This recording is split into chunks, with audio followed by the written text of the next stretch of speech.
I wanted to replace the fuel and oil lines on my boat, but couldn't find a really good video on how to do it, so I thought I would make one after I finished up the project. Basically, the fuel and oil lines where they were coming out of the motor here were severely cracked. It's a 20-year-old boat. I'm the third owner, so I don't think they'd been replaced before. And I wanted to replace them from the engine back to, in the case of the fuel line, I wanted to go to that fuel oil separator right there. And then the oil, I wanted to go to that oil tank right there. So, and I also want to replace both primer bulbs. So a couple tips. First of all, I was kind of concerned about this being a messy job with oil and gas everywhere, but that wasn't the case. Whenever I took off, disconnected a hose, a few drips came out, I had some paper towels, it cleaned up pretty easily. There is fuel and oil in the lines themselves, so you don't want to let that run out everywhere if you can help it. But it wasn't really that messy a job at all. Second of all, you do have to cut the hoses off the barbs. I wouldn't recommend trying to take them off intact. I would just use a utility knife and just gently cut parallel to the hose, and then use the blade of the knife to just pry the hoses off, and they'll come off very easily.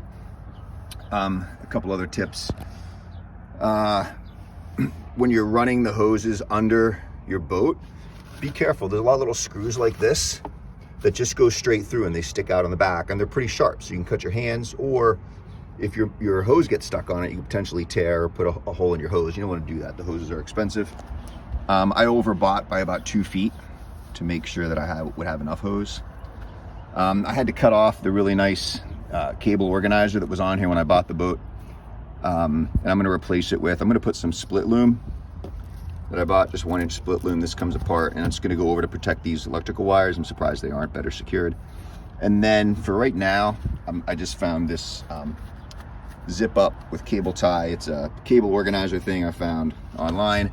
I'm just going to put that back over here for now. In order to get a sort of a professional style rigging finish with a tube, you got to I would have had to disconnect the electrical and the throttle cables, and I wasn't up for that. So I just replaced the hoses. As I pulled out the old hose, I threaded the new one through, and it's pretty easy. In terms of the clamps, online the recommendation was to tighten them until the rubber starts to come through the little slits in the clamp, and just flush with the top of the metal clamp. So that's what I did here, and here.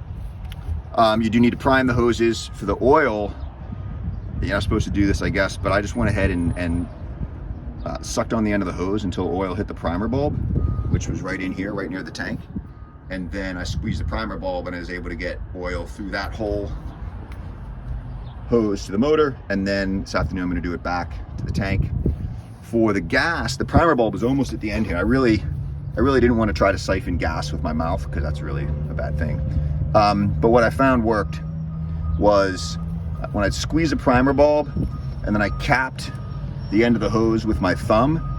Then when I released the primer bulb, it didn't pull air from the end of the hose, it pulled fuel from the fuel water separator. So it took about 10 minutes, but I was actually able to get the fuel line primed using that method. And so there's fuel in there. I'm gonna try to start it up a little bit later today. So those are the main obstacles or roadblocks I ran into, but otherwise it was not a difficult job other than working in tight spaces.